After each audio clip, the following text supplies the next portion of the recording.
given them.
All right, guys. I think that's working.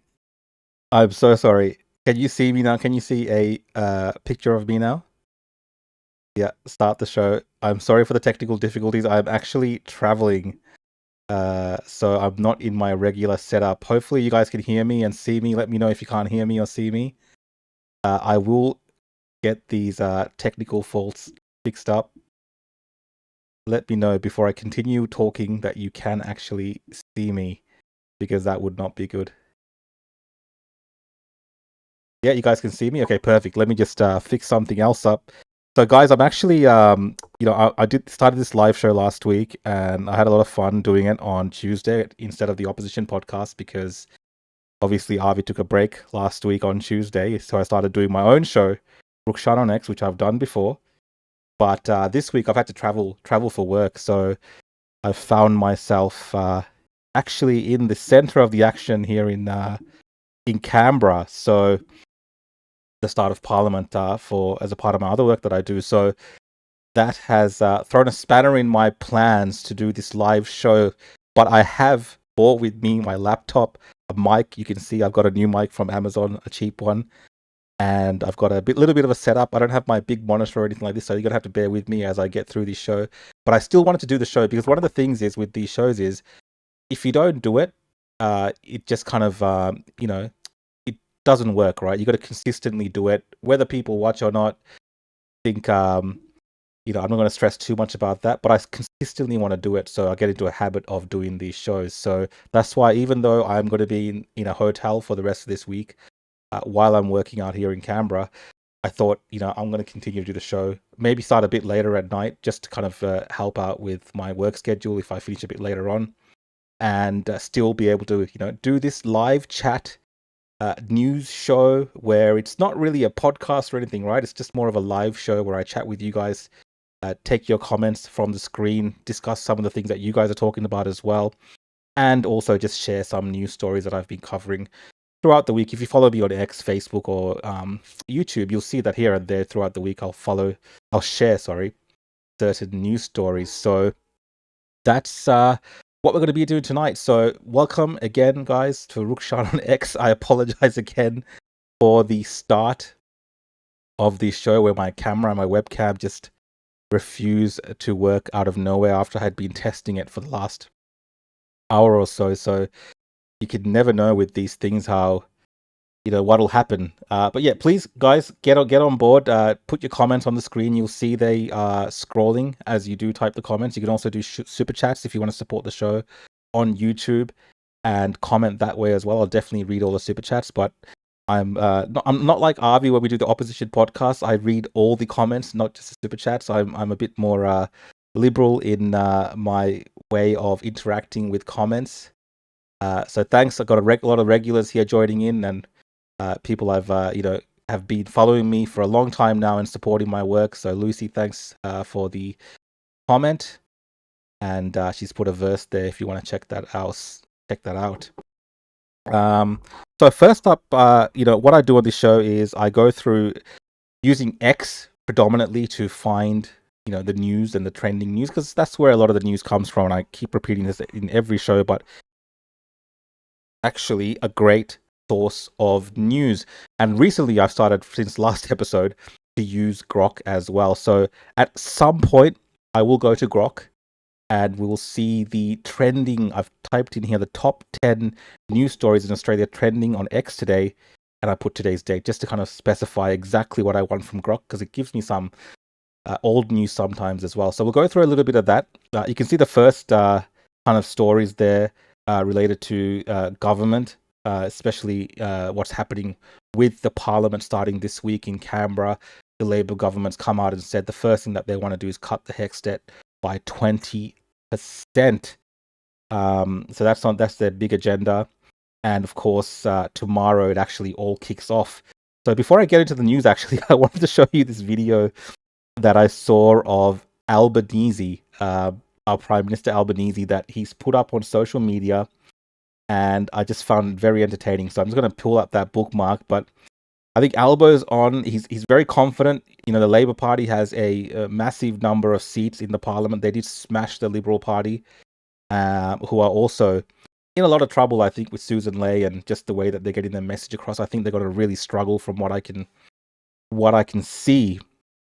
For some reason, the comments are not going off the screen. Let me just try to fix that quickly as well. So yeah, Liberals are struggling. Labor is in a position of, at least based on the way that Albanese is behaving, he thinks he's in a bit of a power play position. And I want to show you this video that he shared today. His first social media post, I reckon, for the new parliament. Let's have a look at Albo. Gotta love this. Let me just pull this up.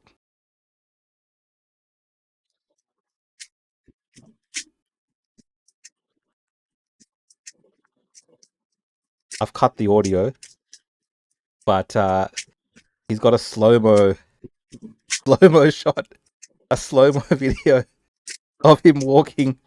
That's what he shared on his social media today, and he's dressed up. He's looking all suave. Maybe he bought this suit, got a special deal while in China from Xi, but he's all dressed up with his winter coat on, and he means business. He's walking in. He's looking strong, at least in his mind.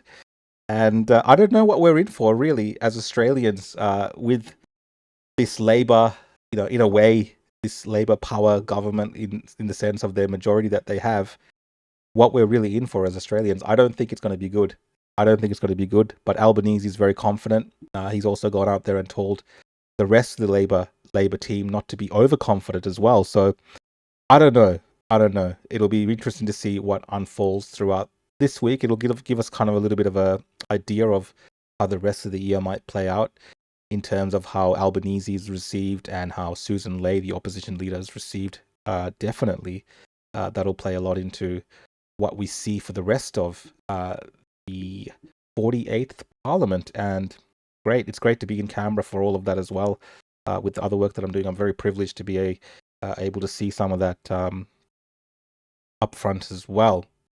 So first up, guys, the story that I wanted to share with you guys is something that I talked about on my Facebook and X, and this is the crime wave that we're seeing in Victoria. Now, I know there's been a lot of discussions around this crime wave. Last week's show, I talked about the stabbing in front of, where was that shopping centre? There's so many. Moonee Ponds Shopping Centre, right? Moonee Ponds Shopping Centre last week, we had a stabbing of a man out the front of the shopping centre. Someone stabbed him while yelling Allah Akbar. The police said, hey, nothing to see here. This guy is mentally deranged, and we know him. Let's move on. A couple of days ago now, like 2 days ago, we had a stabbing in Altona Meadows Shopping Centre. And I know this has been discussed at length on social media, but we had a stabbing at Altona Meadows Shopping Centre, and that's led to an individual losing their arm, having a part of their arm amputated because some thugs with allegedly, I believe, a machete, was trying to steal this individual's phone, and in the process of that has hacked this person's arm off. So this is insane if you consider the type of violence that we're now seeing in Victoria. And just after I shared that story on my Facebook and my X, there was another stabbing at the Broadmeadow Shopping Centre in Broady, where a teenager, I believe he's 17 or 16, 18, something like this, he was stabbed as well, and he's fighting for his life in the hospital. So in the matter of 48 hours, we've had these multiple stabbings in Victoria. A dude losing his arm, having to have it amputated just for being in a shopping centre, where these thugs have come in with this machete. And then in Broadmeadows, where a teenager's been stabbed in critical condition now in hospital, fighting for their lives. This is everyday Victoria. I think one of the comments I see most often when I talk about this online from people, I'm trying to laugh about this and belittle this issue, but one of the comments I see a lot now is that this is just what it's like living in Victoria. This is just normal, everyday happenings in Victoria, and we unfortunately now have had to accept this as being the normal part of living in this state, and it's just very sad to see. And I get more of a sense that this is the case now, hearing people like Jacinta Allen speaking. So there was a clip that Australians versus the Agenda shared today of Jacinta Allen during a press conference where she was asked about this. And it's very telling. The way that they respond to all these things is, this pathetic ban, like a ban on the machetes. I know it was banned from sales in May, I believe May 25th, and in September 1st it'll be banned in another way. And these bans apparently will fix things, but obviously the criminals that have guns, right, which guns are banned, for instance, in most aspects in Australian life, they use guns. And just like that, people will use machetes or any blunt instrument, any knife, any weapon to carry out crimes in Victoria. And increasingly, I don't want to, this is not hyperbole. I'm not trying to scare people, but increasingly we are seeing shopping centers at the forefront of these type of attacks. So these are not people meeting up in a park, two gangs meeting up in a park and stabbing each other and having a machete fight. No, we're well beyond that now in Victoria. Over and over and over again, the common theme that we hear with these stabbings are the ones which are happening in shopping centers. And these are just, local shopping centers where families are going. It's just everyday people going to these shopping centers. And now all of a sudden, it's the fear that, you could have your arm amputated while you're shopping. It's just insane. And this is the Victoria. Insane. Let's just look at what Jacinta Allen had to say, and let's see what you guys think of her while I look at the comments.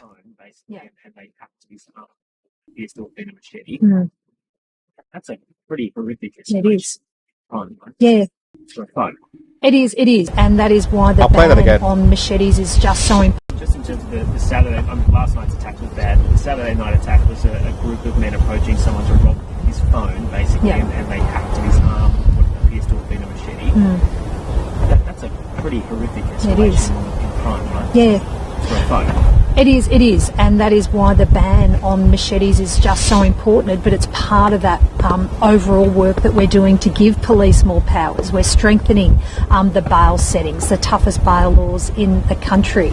We have Australia's first ban on machetes. We've got more police on our streets, but this attack that we saw on the weekend was just horrific. And if I can pause for a moment and extend my thoughts to the victim and their family, who was a horrific experience, and I wish our thoughts should be with them as they go through that recovery.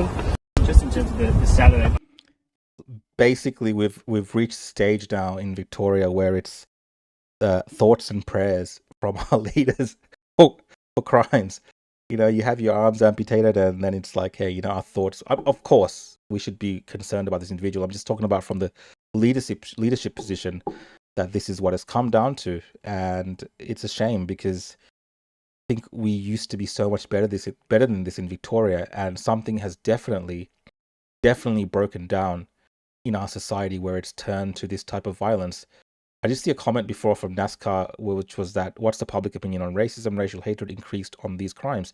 For sure, one of the biggest elements that I'm seeing when discussing a lot of this is that people, even though the police aren't mentioning it, Jacinta Allen might not be talking about this, people are very well aware the types of individuals who have been, overwhelmingly statistically represented in these type of machete attacks and these type of crimes. Like the racial aspect of it, the race aspect of it, the ethnicities, type of tolerance that Australians now have to have for the way that the country has changed to such an extent where, getting your arm amputated at a shopping center has become normalized, is very much at the forefront of people's minds when they're discussing this. So one aspect definitely is the failures in leadership and the failures in government, even though the government, doesn't talk about it in those terms, because they will always be like, well, we're doing more, we're going to get more police resources, the police are going to do this, we're going to ban this, we're going to ban that.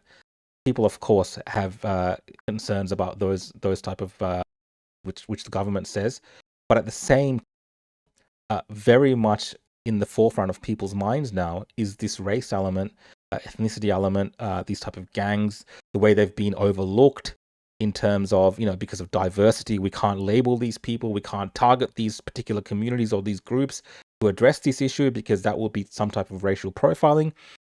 All of this, unfortunately, is playing into this and making Melbourne, making Victoria one of the most dangerous cities, I believe, in Australia.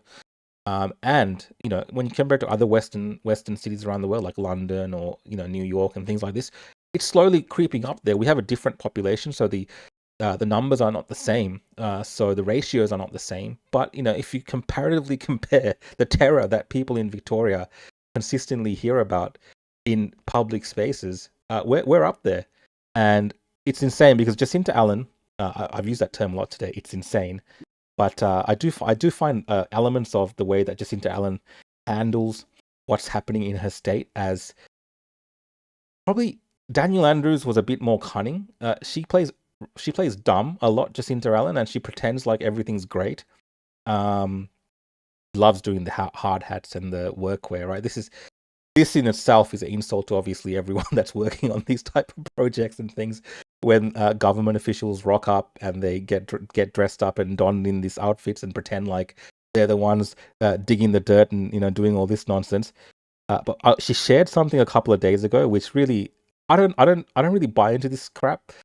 Footy at the G, trams and laneways, 4 seasons in a day, and the best coffee in the world. Better luck next time, Sydney. The world's most livable cities in 2025. Copenhagen is 1, Vienna is 2, Zurich is 2 again. This graphic from The Economist is a bit dodgy, I think, like this survey. And Melbourne is 4. Now, we used to be for a while on this list for whatever, a great sense of pride for many Victorians and Melburnians that we were the number 1 most livable city in the world. But I don't believe these things anymore. I think this is all fake. I think this is some sort of scam. Who's paying for this crap, right? And who's pushing these things through? It just doesn't seem to match the reality of what a lot of people in this city go through. If you ask the person that got their arm amputated, is Melbourne the 4th most livable city in the world? He would probably say no. So okay, cool. We have really good coffee. That's great. It's great to have good coffee. Okay, but people are getting literally stabbed with these machetes and this massive crime wave. Just at shopping centers. While they go to get coffee, Jacinta Allen, I don't think it makes a difference if we have great coffee. Like someone said, Petrard said it's fake. I believe now. I was a bit naive on this a few years ago, and I was like, oh, we're so great, we're better than Sydney, all this nonsense. But nah, I think what Tick is saying is correct. Wouldn't put Melbourne in the top 10 in Australia, let alone the world. And I love the city of Melbourne. I've grown up here my whole life. I'm actually a resident of Melbourne. So look, this is my city, but there's no way that I can believe that it's the most livable city in the world, at least number 4. Tony, I'll read your comment. We have a roofing company. It's so dangerous for our workers to do housing commission homes in Dandenong, Frankston, and Springvale. We tell our workers to get off site. Definitely. I mean, there are individuals who are... Look, I don't want to profile people, but, because of just the basic lack of policing when it comes to these big crimes like machetes, attacks, and these gang warfare and things like that are happening, low-level crimes, just the behavior of people towards others, car thefts especially. I've had a lot of people reach out to me, tell me about car thefts. I even shared one recently on my story because they were like, we've contacted the police, they've stolen the car, they've used this car in the commission of crimes, and it's so hard to get a response from the police in terms of what's happening with this. Now, I understand it's a bit different with the car theft, but again, low-level crimes are getting... a lot of people are getting away with them. So the social cohesion that governments keep talking about, as more and more people see these crimes and activities, these unsavory characters in our societies, and they see the lack of police response, well, they're just gonna amp up their own petty theft and things like this. So yeah, 4th most livable city in the world, Jacinta. I just don't believe you, Jacinta Allen. I just don't believe you. We're just not that stupid anymore in Victoria. Having said that, according to the polls, he's actually doing better than the Liberal Party. So what that tells you either is something about the Liberal Party in Victoria, who of course have their own issues. The saga that's continued on from the opposition leader, John Pizzuto, defaming Maura Deeming, and then all this other leadership nonsense and court cases that they're involved in, which, doesn't bode well for the Liberal Party. But at the same time, I think the people of Victoria bear some responsibility as well, because it seems to me that despite all these stabbings at the shopping centres, that Jacinta Allen and the Labor government are still very popular. So perhaps people like this. Larry, I love this comment. I'm going to put it up here. Cappuccino with a side of stabbing.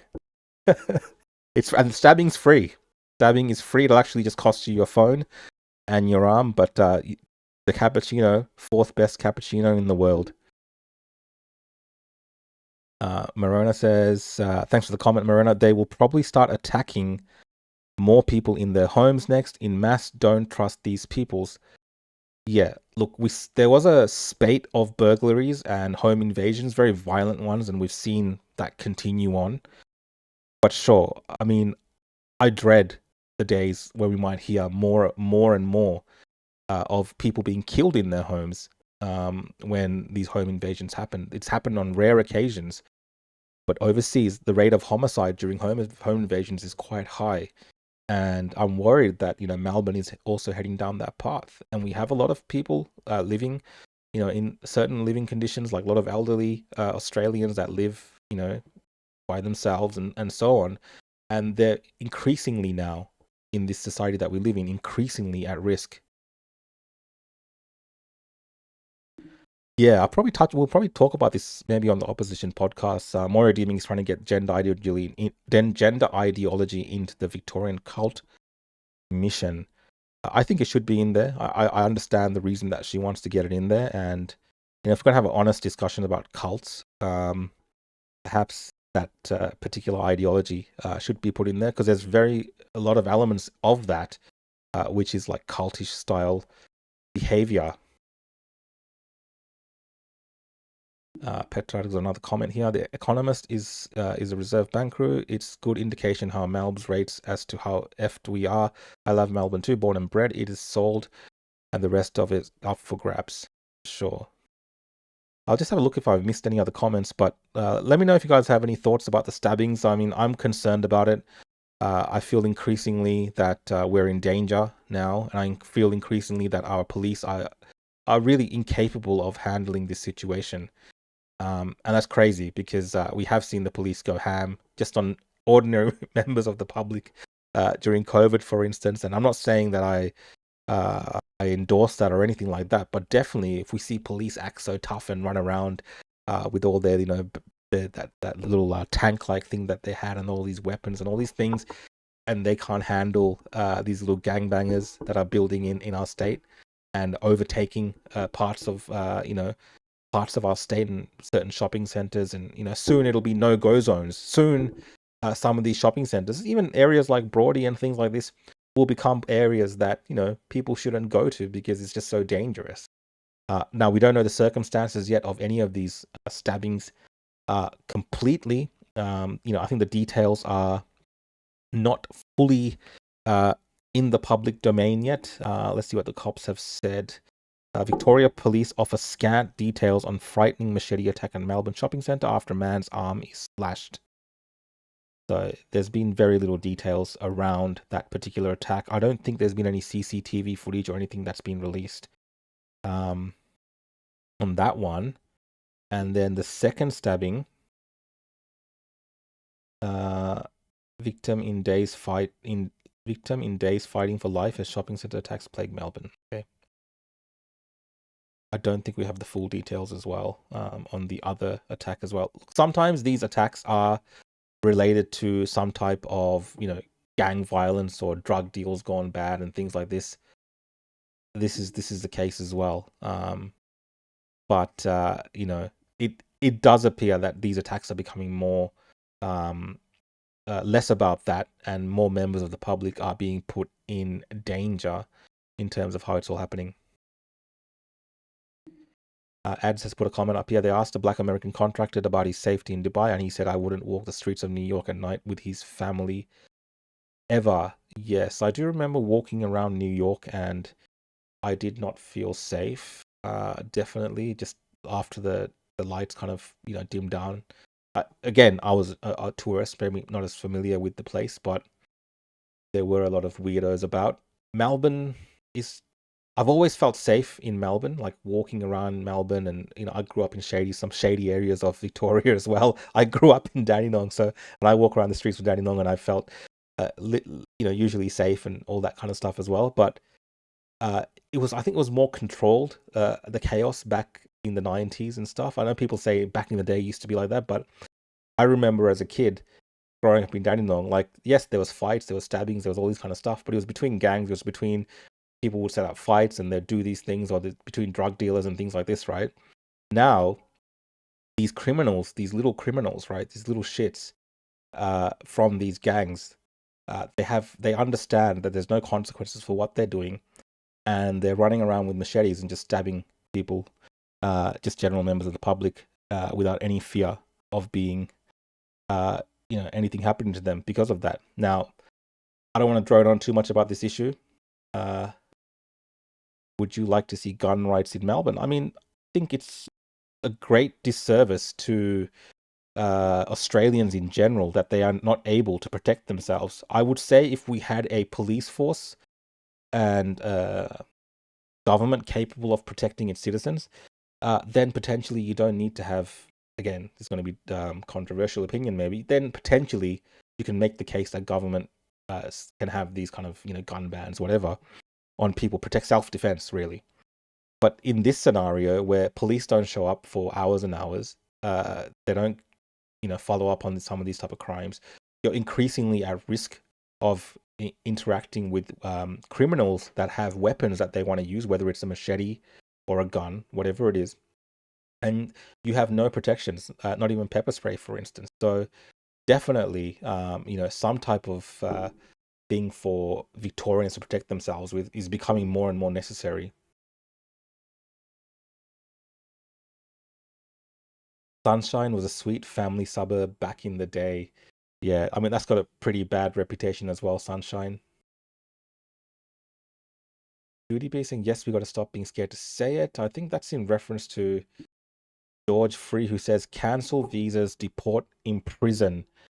Definitely. We are so relaxed when it comes to these type of criminals that they take advantage of it. If you are a newly arrived member of the public, not a citizen, and you are out there stabbing people, committing crimes, or your children are out there doing that, I think that should definitely play into your ability to obtain citizenship in this country. I mean, you've demonstrated just in that moment that you would be doing this society harm by keeping you here, and it would end up costing taxpayers perhaps to imprison your kids, imprison you, or look after the welfare of people that you harm. Like, it's a cost on the Australian taxpayer to have these type of criminals in this country. So definitely newly arrived non-citizens should definitely have their visas cancelled and immediately detained and then deported. We should do what the Americans are doing now under Trump, which is having the alligator Alcatraz, the swamp surrounded by alligators, and a detainment center. We had that offshore detention facility. These kind of criminals should be sent off to an offshore detention facility and then shipped off out of the country. And if there's other bleeding heart nations that want to take in asylum seekers or whatever it is that might be a part of committing these crimes, then let them take them and take the responsibility for it.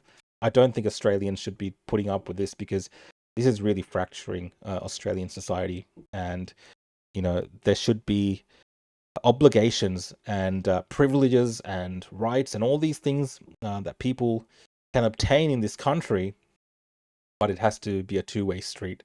And if your default status is, when you come to this country, your kids are committing crimes, you've lost control of your children, or you yourself are committing crimes and you are not a citizen, I think immediately it should be deportation. So I support that. That's what Donald Trump is doing right now. They got a problem a million times worse than Australia when it comes to these. Like, these gangbangers in America, they've obviously killing, raping, maiming, murdering people at a record rate.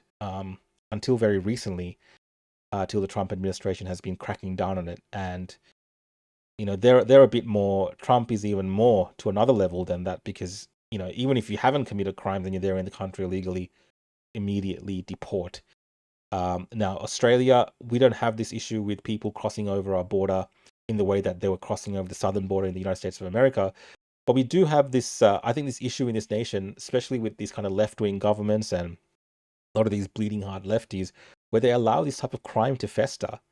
And people will be like, oh, this is like third world and all this kind of stuff. Actually, even in the third world, they deal with these type of criminals. Like, it's just in the West. The problem with the third world is sometimes the governments are so corrupt they're involved in the criminality. But most places where the government's trying to keep on top of things, even in the third world, they'll deal with these type of criminals in the most harshest of ways. But we don't have to be that harsh. We can just deport them. And why put them through the juvenile system? Why put them through the court system here? Why try to rehabilitate them here when they should just lose the privilege of living in this country if they're on some type of temporary visa or residency? And as harsh as it sounds, and families getting because of the actions of a child, the families getting drawn into it as well. Like I've been someone that's maybe argued against that in the past, saying that parents sometimes don't have the full control of their children, especially at a certain age. Again, I think it's getting so bad that and the government's not doing anything, that it's gotten to a point where we have to consider such options. But they won't. They're all like, for lack of a better term, guys, they're all kind of pussies about these issues. They all pretend it's not about ethnicity. They all pretend it's not about race.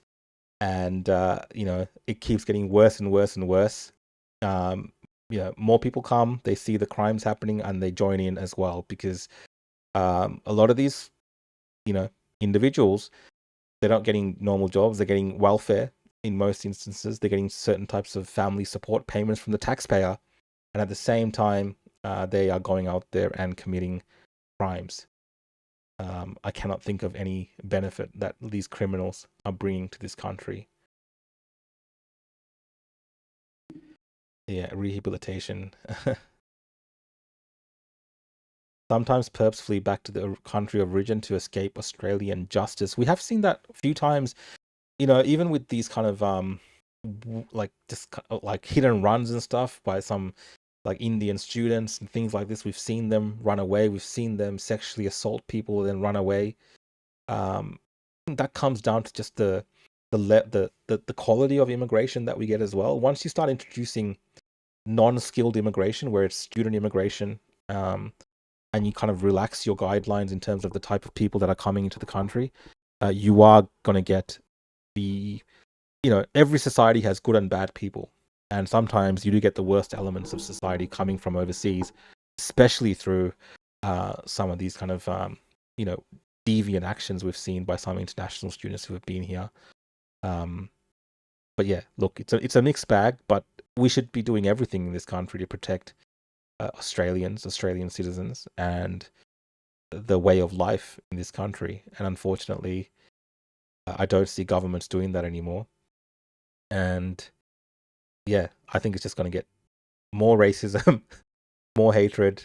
People are going to look at people like me and blame me for stuff as well. I mean, you should see me on my X. I post about, I'm someone that passionately cares about a lot of these crimes and things which are happening in our state and in our country. And I passionately want to see Australia be a great, amazing place, especially the place that I remembered growing up, right? And I get so much hate because they're like, oh, Rukshan, it's just, your people or people that look like you. It's the third world immigrants. It's all of you. And, immigrants, good immigrants as well, people who have integrated well into Australian society, assimilated well into this country, will now have to bear the brunt of this. So this is everyone's problem. It's incumbent upon everyone to ensure that we have a safe and prosperous country. And unfortunately, you're going to be at the forefront of copying crap for it because, governments here, they're not doing anything. I think I've covered that issue at length. See what some of your comments are saying. Tickabon says, saw a video yesterday where an elderly Chinese woman openly says she gets better welfare here in Australia than in China. So migrants are bringing in their extended families who leech from us. Yeah, I don't know that exact story you're talking about, but definitely the welfare in the West is it's a feature that's there's some good benefits, I guess, to helping people who are disadvantaged. It's meant to help people that's at least what I think of it, is meant to help people who need a helping hand, like they're trying to get out of some financial difficulty, or they're dealing with some type of educational issue, or things like this, right? Or there's been a death in the family, whatever reason that this issue's caused them to be on temporary support and temporary welfare until they can pick themselves up and be another contributing member of society. Now, there are instances where people, have major disabilities or major issues where they cannot join the workforce, and it's great thing a part of the West. This kind of social system where we're supporting people through these social mechanisms that we have. Of course, Australia is very well known for its Medicare, for instance, socialized healthcare. So we have these benefits, but there are many that will want to take advantage of that goodness of the West, and that's just the way it is, because it's not really pushed back against. I don't know how to explain it. It's not really pushed back against as something that's looked down upon. In fact, a lot of our left-wing politicians, especially, pushing more and more people into dependence on the government, into welfare, into systems of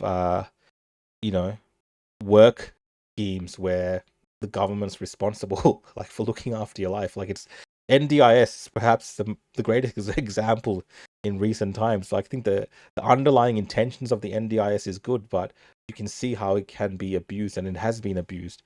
And now all of a sudden, lots of people in Australia who would never have been, disabled or had one of these kind of issues, now all of a sudden, there's hundreds of thousands, if not millions, of people in Australia that are using and I think taking advantage of the system. And I don't blame them per se.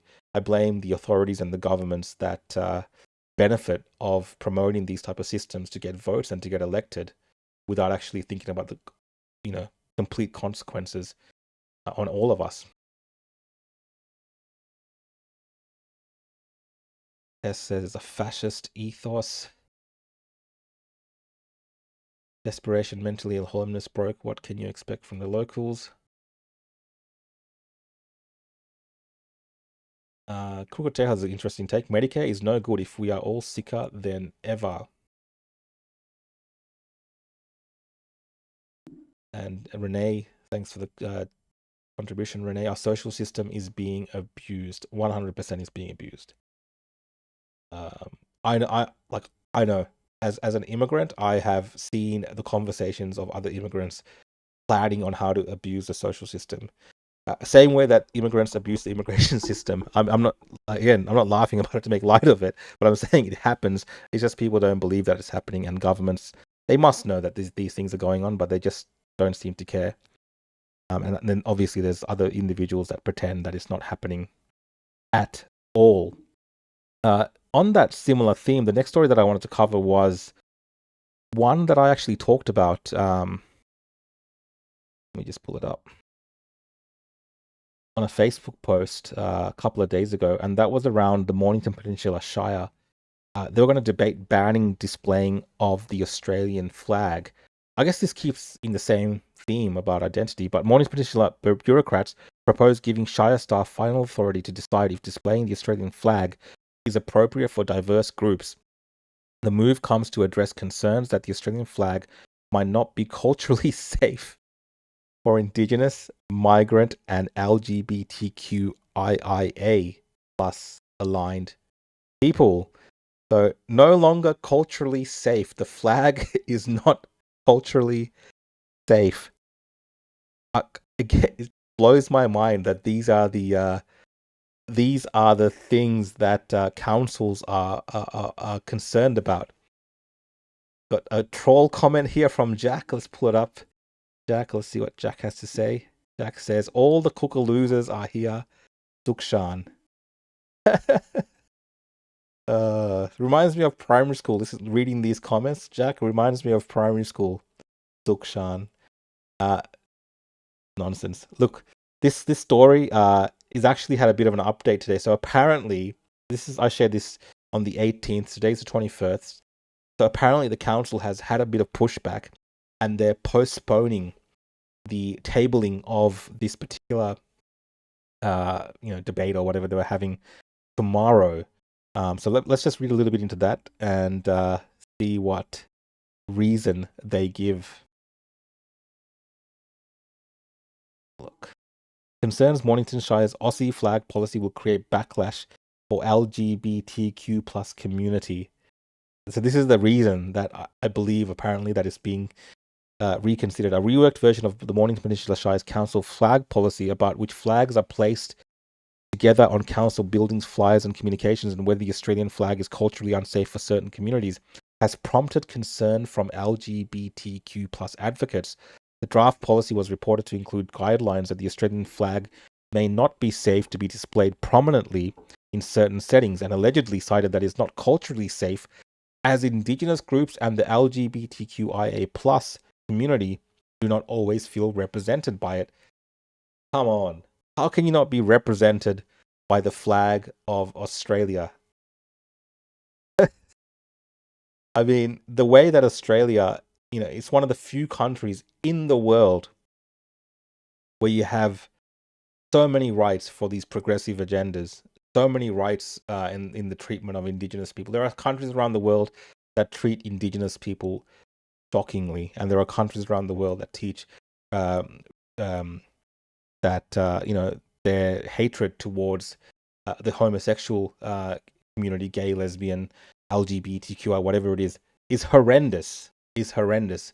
Australian flag is representative of a country that welcomes and protects all of these people and treats them in this country as equal. Right? Okay, I understand there's a history there.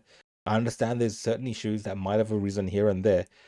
But by and large, compared to many places around the world, Australia is a country that respects and nourishes these individuals and these groups. Now, whatever you think of that. So to have to say that it's not culturally safe to be next to the Australian flag for these individuals sounds insane. But there's been a bit of pushback, apparently from LGBTQIA plus groups. Let's just keep reading the article. But the Victorian Pride Lobby's Rainbow Local Government campaign has told Star Observer that they have no issues with the Australian flag being flown alongside the Pride flag, and that policy that implies otherwise. My mic went off. That policy risks lost myself. But the Victorian Pride Lobby's Rainbow Local Government campaign has told Star Observer that they have no issues with the Australian flag being flown alongside the Pride flag, and that the policy that implies otherwise risks sparking unhelpful debates about the LGBTQ plus community. After backlash, Mayor Anthony Marsh has now confirmed that the controversial policy will not go ahead for discussion on Tuesday and will instead be reworked before being brought back to a future meeting. So apparently they're going to rework it and bring it back to a future meeting. Now, I think there's a lot of things going on here. I do believe that some of these bureaucrats, some of these individuals in the councils, these know-it-alls, these do-gooders that think they're better than the rest of us, that should really be focusing, like many people are saying in the comments, on roads, rates, and rubbish. That want to socially educate societies and really push their progressive worldviews and their agendas on the rest of us. Some of these people, these do-gooders, do speak for people that have nothing to do with them. So it's possible that the LGBTQI plus community wants nothing to do with this policy and they don't care about the flag, right? There might be certain individuals that push these kind of agendas, but overall, the organizations that represent these communities might be completely okay with the Australian flag. Same for, in other Indigenous communities. Sometimes there are many Indigenous communities that love the Australian flag, and we saw that during the Voice to Parliament debate. Many Indigenous communities were on board with supporting the no vote, and also other migrant groups. This idea that for some reason diverse migrant groups or whatever somehow have an issue with the Australian flag. Again, where's that coming from?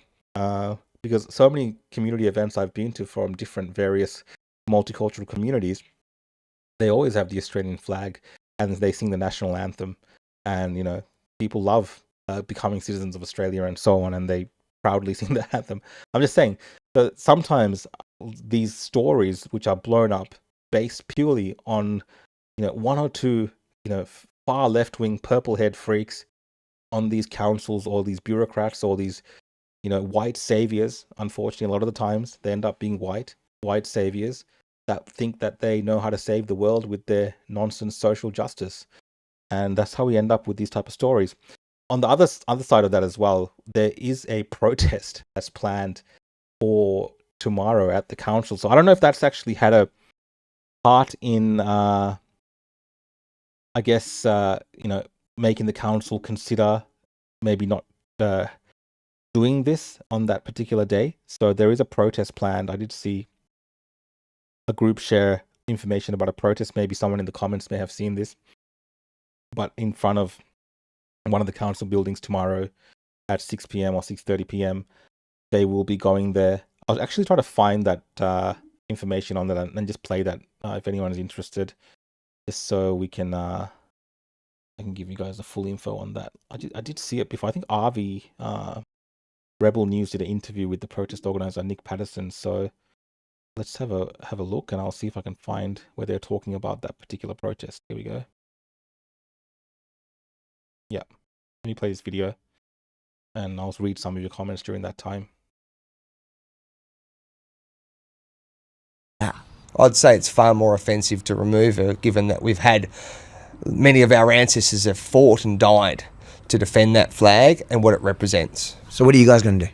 So we're going to be protesting outside of the Mornington Shire Council, and we're going to hopefully have a lot of people there in opposition to this motion, because we value our culture, we value our flag, and we don't want it to go away, and these people need to know that we value it.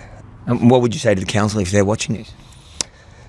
Leave our stuff alone. If you hate our country, go do something else. Just leave our country alone and stop being at war with us, because we're sick of it, and we're not going to back down. And you're escalating something that doesn't need to be escalated. Just start valuing what we have and realising that the reason that you have the job you have, and the reason that you have the prosperity that you have, and all of the opportunities you have, is because you live in this country. So have some respect. And leave our flag alone. And to the average Aussie watching this now, who loves our flag, loves our country, but doesn't think it's a major deal, what would you say to them to convince them to join you outside the Mornington Peninsula Shire on Tuesday night? It's step by step. First they remove the flag, then they'll remove other things, and eventually you won't have a culture anymore. You won't know who you are, your children won't either. So it's important that we value these things and understand that this is a bigger agenda. It's not just the flag. It might be now, but next it'll be something else. And eventually they're going to take so much that this won't even be the country that you once loved and enjoyed. It'll be something very different. Second story, well, it came first. Yeah, definitely. I want to echo that sentiment by Nick there. It's progressive. The destruction of a country is like a progressive thing. By these progressives, getting rid of the identity it works for them. Having people divided, having people not have a shared culture or a shared identity, helps. Let's say globalists or governments, people with certain agendas to control their society or to their benefit. It helps them because the less that society is cohesive in the sense of a shared identity or a shared national flag really means that you're more divided. It's easier to implement certain policies which are against freedom or civil liberties, and less people there who are unified to fight back against it at the end of the day.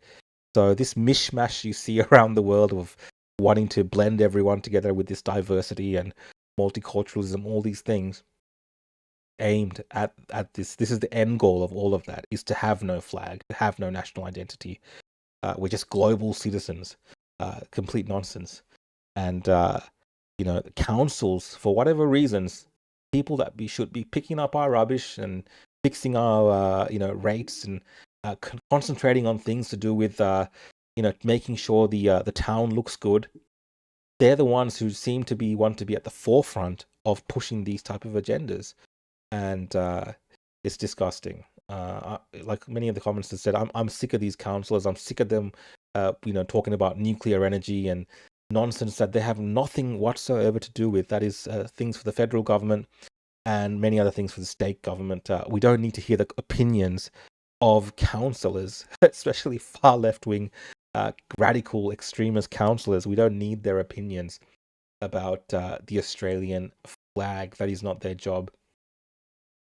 Let's have a look at some of these comments. Aussie, Aussie, Aussie. Thanks for the comment, Melissa. Definitely. Jay, I totally agree with you. They want us to fight amongst ourselves, for sure. Think of modern day Australia. How many of you know your neighbor. For instance, if you live in a suburb or if you live in an apartment, how many of you know the people around you? We're all becoming strangers in this country, and it's just sad that's what's happened now to Australia. Like, you don't know the people that are living around you. Sometimes they don't even speak English. They no longer speak your language. They don't share the same customs. For instance, Christmas time, you might go over to your neighbor's house and exchange gifts. I'm just, you know, sharing certain hypotheticals of things that used to happen in the past. It happens less and less now, and people are very a lot of stranger danger, and I think it just devalues our lives in Australia. I remember growing up when I lived in a unit in Dandenong. One of our neighbors, he was, I think, from either England or Scottish. His heritage was he's Australian. He's been here for generations. But as when I was a younger kid, in my formative years as a young kid in primary school, he would come and give me Reader's Digest books. He'd give me books about Australian history or magazines about Australian history.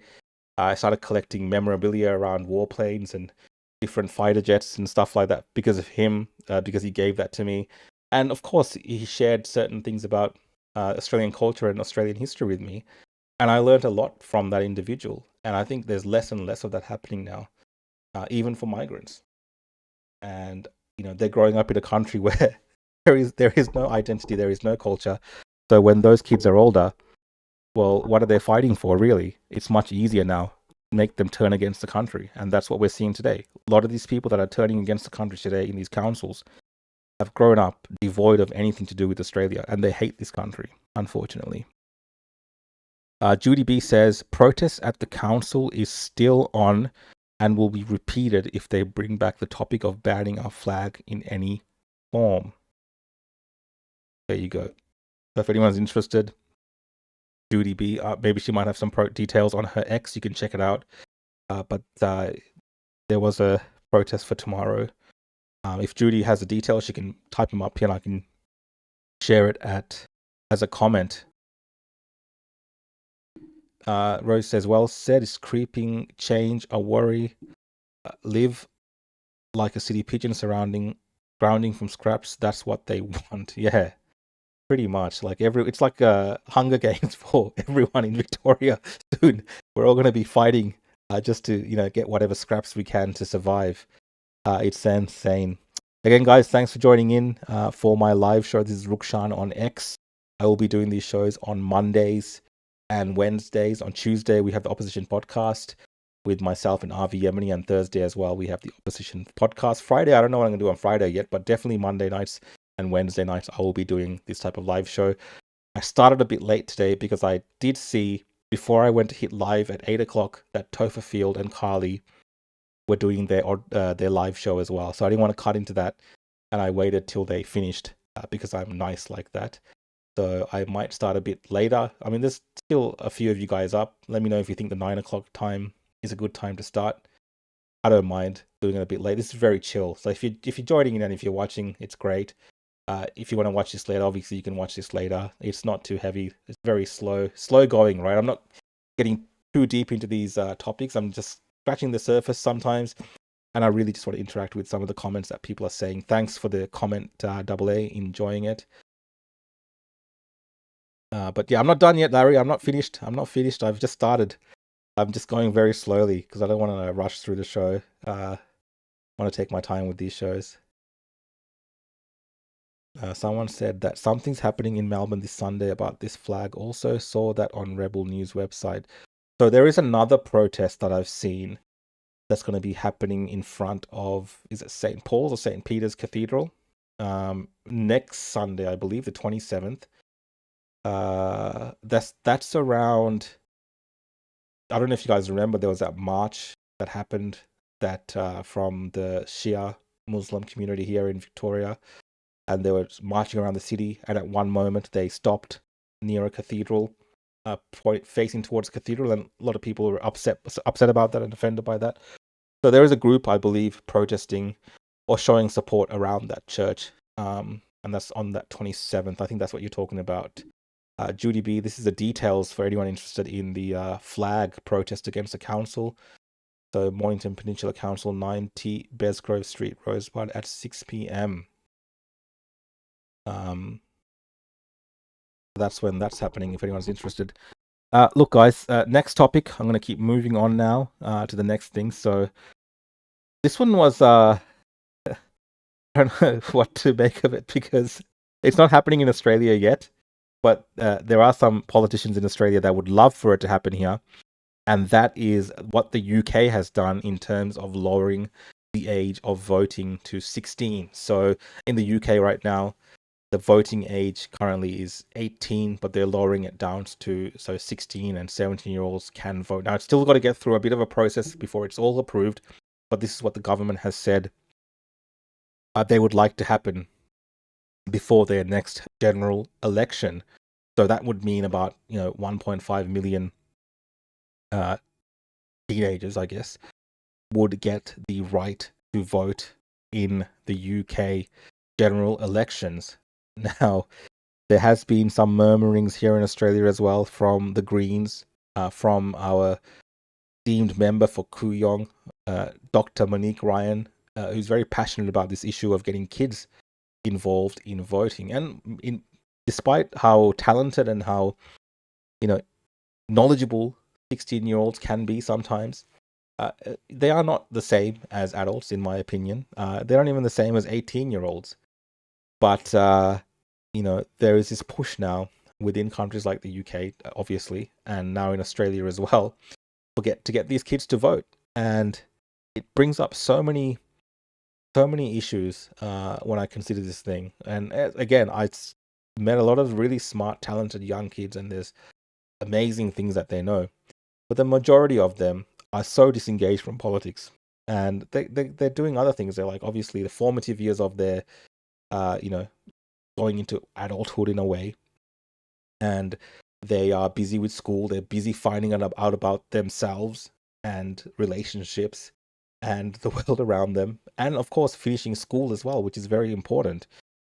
I don't see how getting them to vote in elections is good. I just don't see it. I just can't bring myself to see why it's good for 16-year-olds to vote, 17-year-olds to vote, 18-year-olds even. Honestly, I think a lot of people have said this, that the voting age should be increased, and I do agree with that. But 18, that's what we have now. Okay, we don't need to mess with that. But 16-year-olds, really? I don't know. I think they're living on another planet sometimes in terms of the way that they see social issues. And maybe that's what politicians are saying. They're saying that's good. They're saying it's good that we get the younger perspective when it comes to these issues. But what's really going on? What's really going on, I think, is these younger perspectives are often ideological in the sense that they're forced onto them in the schooling system by other, progressive left-wing lunatics in many instances, right? Pushing all types of agendas in the schooling system. And we're going to have two things happening when this happens in the UK. Let's say it becomes a permanent thing in the UK. They're going to target children younger and younger to obviously change their mind on certain issues. We've seen how much control the left-wing side of mainstream media, politics, everything, artists, Hollywood, all these entertainment industries have in terms of corrupting the minds of the youth on particular issues. I mean, climate change is a great example. Just even things like their understanding of a foreign conflict when it comes to just blindly supporting Hamas, for instance. Now, I'm not saying there's no other perspectives on this war, but just for children who might not understand the complexities of what is happening, we've seen in Australia kids marching in support of Hamas, which is, crazy to see. Kids have no idea in these schools learning these things. And again, I'm not saying the kids shouldn't learn about what's happening around the world. I'm saying they might not have the same kind of understanding, and their minds can be manipulated and ideologically captured at a young age by these institutions, especially the education system, which is very much a left-wing institution. From the very start to university, it's all left-wing madness in Australia. And yeah, look, AAW, you bring up a good point. and that is that adult minds can easily be corrupted also. And I'm not saying the voters in Australia or in the West, for instance, even the adults sometimes not everyone is so immersed in politics like we are. If you're watching this show today, and you're kind of part of this show and you're watching and you're doing comments and stuff. Obviously, we have a lot more interest in what's happening in the country. We have a lot more interest in politics in general, and we want to see things improve, or we want to hold people accountable. We have a shared interest in that as people, and we talk to each other about it as well, and that adds to our knowledge. Not everyone has the time to do this, and that's fine. But mostly adults. Sorry. There's a different level of development there in their understanding, and even if it's wrong or right, it's the adults. Now you can have other parameters in terms if you want to say only taxpayers can vote and things like this, right? I don't want to get into all that. I just want to focus on the kids.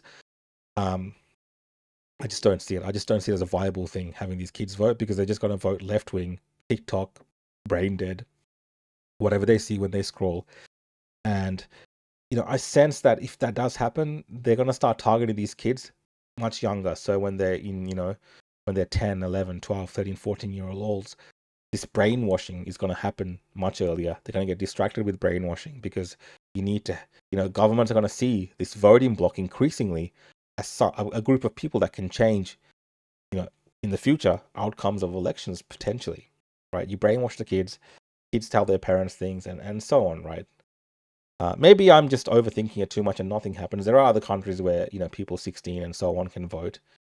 I just don't see it in the West, because I don't see we have any other type of controls around maintaining a good society. I think this will just disintegrate the West even faster, right? If you want to have pushback against things like mass immigration, if you want to have a pushback against the climate cult, if you want to have a pushback against, where governments overwhelmingly use people's good nature and sympathy to, not coerce them, but almost trick them into voting for things.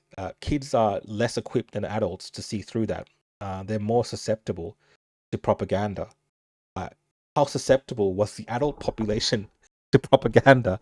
Sorry, this mic arm's not great. How susceptible were adults to propaganda during the COVID period? Kids were terrified during that time, right? But there were many of us, obviously, during that time that were able, in different instances or different time periods, to see past that. And this is what they're banking on, because you have, whole population now that you can add to the voting block who don't think the same way and are a bit more emotional. But let's have a look at what Monique Ryan had to say about this. 2 minutes from the ABC. In countries overseas where the voting age has been lowered, is that bringing civics education in means that young people get more engaged in the political process. They have an interest in it. It matters to them when they're 15 or 16 and they're hearing about this in school. So they tend to get engaged early and they stay engaged. Whereas in countries with an older voting age, what we're seeing is young people turning away from politics in droves, and that's not what we want. The reality is that young people can get a job. They can pay taxes. They can enlist in the armed forces. With their parents' position, they can get married. We shouldn't have taxation without representation. And if we want young people to have a say in those things that really matter to them, whether that's climate change, the housing crisis, intergenerational inequity, and all the other really significant issues that they're facing, we should give them a chance to have a state. I don't agree with this whole taxation without representation thing. Like, just because some 16-year-olds kids work and they pay taxes, so they should therefore get to vote.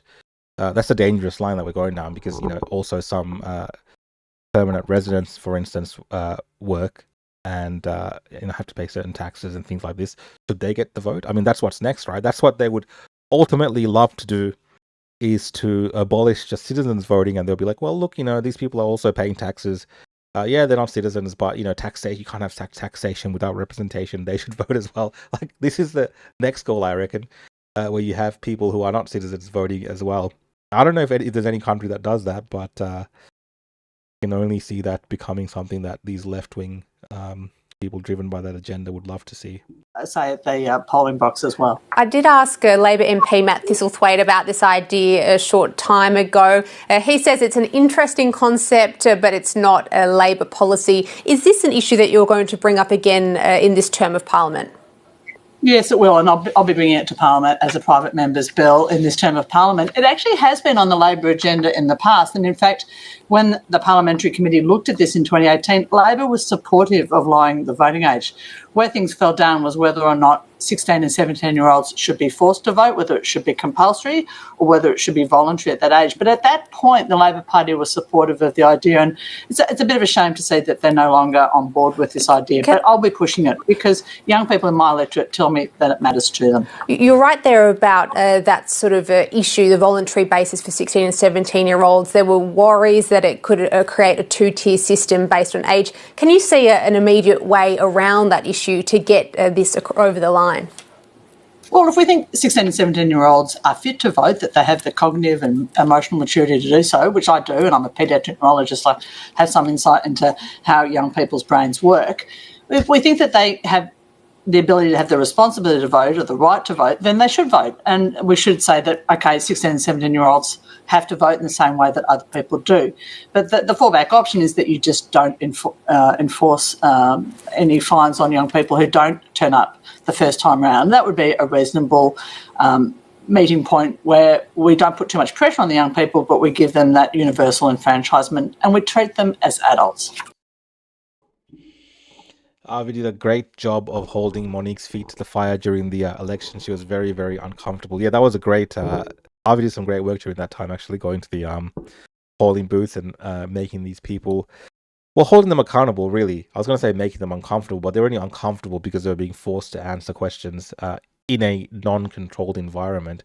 Because normally in a setting like this with the ABC, they're very comfortable because, it's all set up for them to not have any pushback against what they're saying. But look, Monique Ryan would really love kids to be able to vote for her.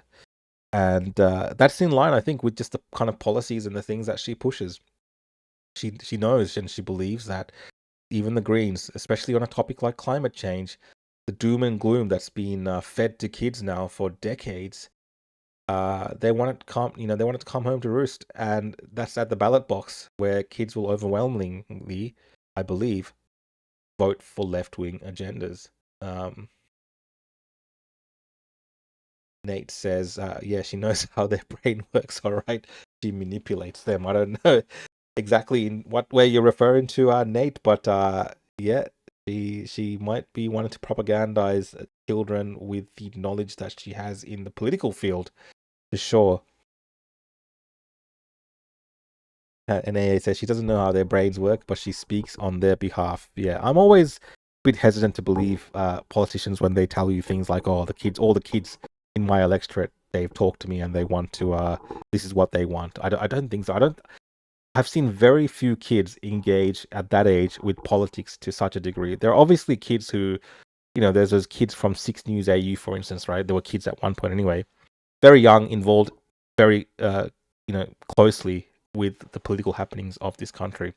But most kids are not going to be involved in politics. They're watching like dramas, they're watching TikTok, they're following their favorite singers, going to Taylor Swift concerts, things like this. They're not engaged in what's happening in Canberra or what net zero policies are or what mass immigration means for the future of Australia or lowering tax thresholds or tariffs. They might all hate Donald Trump, but because all their celebrities they follow tell them to hate Donald Trump, and they might all hate, Peter Dutton, for instance, because all their celebrities that they're following tell them to. So, there's a lot of this going on. But yeah, look, thanks for your comments, guys, about that. Very interesting. And, a lot of the comments that I've seen from people on the right side of politics or the conservative side has been to say that this would be a shocking idea. And many people have suggested actually to increase the age 25 or to, some people have even said 40. Or you're going to have, families, you're going to have kids and as well, if you want to be a part of the electoral system. Now it looks like my camera has frozen again. Yeah, my camera has frozen. Can you guys hear me still, even though my camera has frozen? Have a look if I can fix it. I think I'm done for with my camera. Let's see if this is the problem, guys, with not being in your home studio and traveling, is that unfortunately working on a laptop comes with its own set of challenges. And there you go. I'm back. I gotta get a better camera. I'm using DJI Osmo. It's like a webcam, and I think it has a problem after a certain amount of time, especially on I don't know if it overheats or something happens where it just freezes. It's just annoying. So I gotta fix that.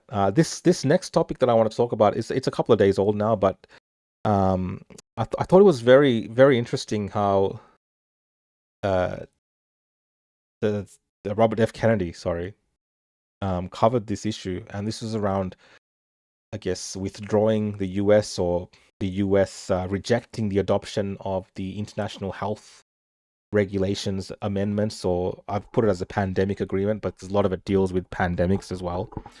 And I just want to watch his video with you guys if you've missed it. It's a great example of someone that really cares about their country, cares about the sovereignty of their nation and the interests and the rights of the people, not being governed by international bodies, and really puts it out there in a way that can be understood. So let's just watch the video.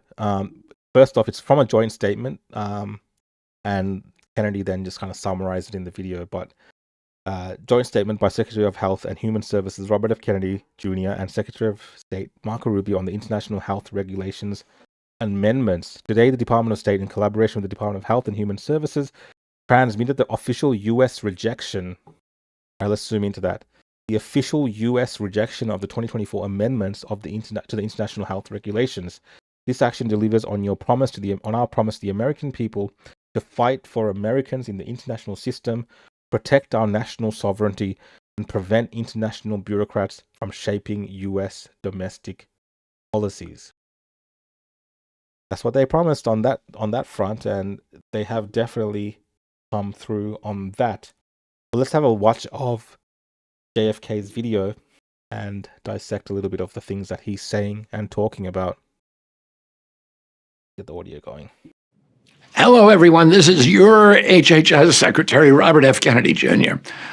I want to speak to you today about a controversial issue that could directly impact you and your family during a global health emergency. Last year, the World Health Organization's governing body made some far-reaching amendments to its international health regulations, otherwise known as the IHR regulations. These regulations establish the legal framework that gives countries rights and responsibilities for managing public health events with global impact. The deadline to reject these amendments is next week, and we are rejecting them. So I'd like to explain to you why. The first reason is national sovereignty. Nations who accept the new regulations are signing over their power in health emergencies to an unelected international organization that could order lockdowns, travel restrictions, or any other measures it sees fit. In fact, it doesn't even need to declare an emergency. Potential public health risks are enough for it to initiate action. If we're going to give the WHO that much power, we should at least invite a thorough public debate, especially since the agreement is an official treaty and it bypasses the U.S. Senate, which plays a key role in ensuring major international commitments receive proper democratic oversight. To make matters worse, the new regulations employ extremely broad language that gives the WHO unprecedented power. They require countries to establish systems of risk communication so that the WHO can implement unified public messaging globally. That opens the door to the kind of narrative management and propaganda and censorship that we saw during the COVID pandemic. We don't want to see that kind of system institutionalized even further. The agreement also contains provisions about global systems of health IDs, vaccine passports, and a centralized medical database. It lays the groundwork for global medical surveillance of every human being.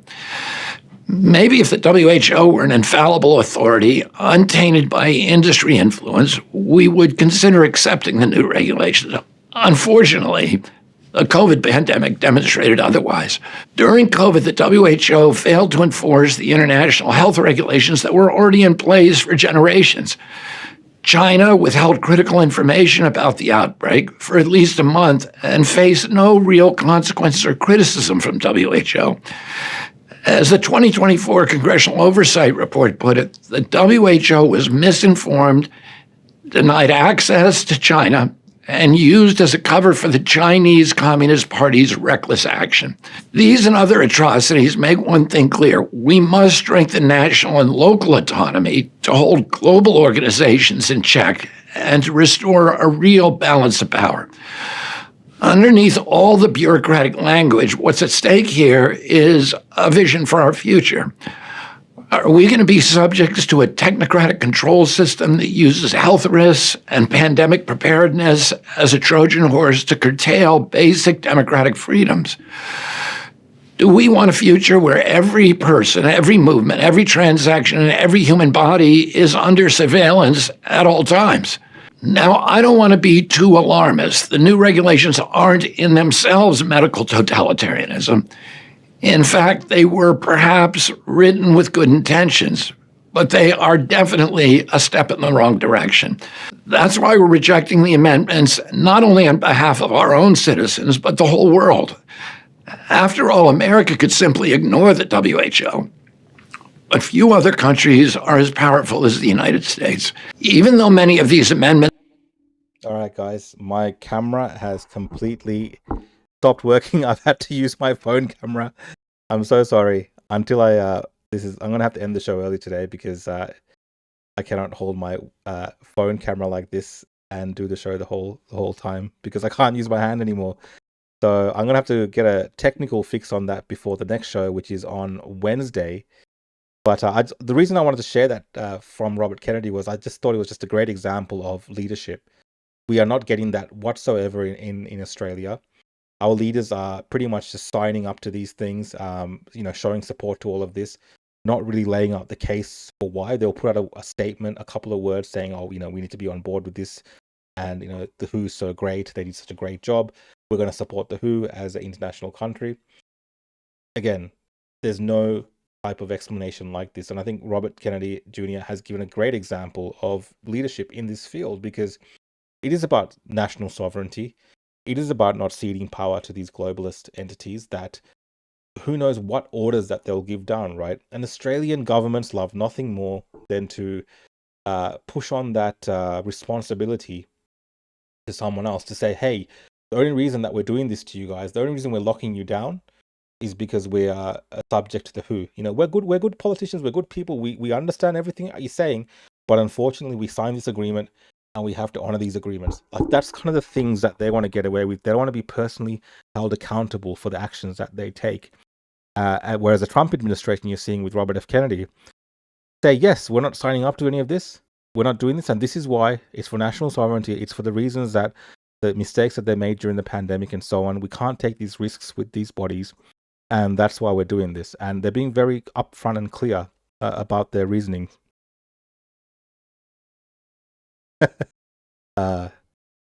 Just reading some of the there's a troll here. Your camera might work if you dip it in methanol blue. The WHO can't survive by just grifting off the fortunes of just a few countries. Yeah, I mean, look, they took a massive hit when their biggest funder, the US, disappeared on them, right? So it's been a massive hit for them, but they do still have Australia and most of the world by the balls. I think Israel has also not signed up. I believe Italy hasn't signed up. They've rejected a lot of this as well. So it's just always Australia. It just happens. It's like we're automatically signed into almost every single international agreement without any consideration whatsoever in terms of what that does to our national sovereignty. And at some point, that's going to come to bite us in the ass. And I believe it will be with this WHO pandemic agreement or treaty that we've signed up to now as well. Look, guys, thank you for joining in with me for this episode of Rukshan on X. Even with all the technical faults and now having to use my phone as a camera, we've kept going. I did have a few more stories, and I wanted to go through Grok as well, but alas, it's not going to happen this time because of the technical issue with my camera. I got to work on that and fix that and get something a bit more stable, like I have in my home studio. I am actually in a hotel room, and I'm traveling around at the moment, so I'm here in Canberra for the rest of the week for work that I'm doing. So I'm unable to use my studio, so I got to use this portable setup. But thanks for joining in, guys. I hope you had fun. I hope you enjoyed this show, and I look forward to seeing you guys. I think tomorrow the opposition podcast should be happening. I'm not sure if I'm in Canberra, but I'm not sure. Maybe perhaps Avi Yemeni might be out there covering the protest that's happening that Judy B was talking about earlier in front of the council or near the council. I'm not 100% sure about that. But we might have the opposition podcast tomorrow. If not, I'll have the Rukshan on X show on Wednesday night, and then I'll be back again on Thursday for the opposition podcast. If you're enjoying my content, guys, please make sure you follow, like, and share. Get the word out. You can find me on X, on Facebook, and on YouTube, or at my website, www.realrukshan.com. I appreciate everyone that's been involved with the comments today and really bringing this show to life, because I think the way that I'm looking at this and thinking about doing these shows, the comments and your contributions are really making it worthwhile. So thank you.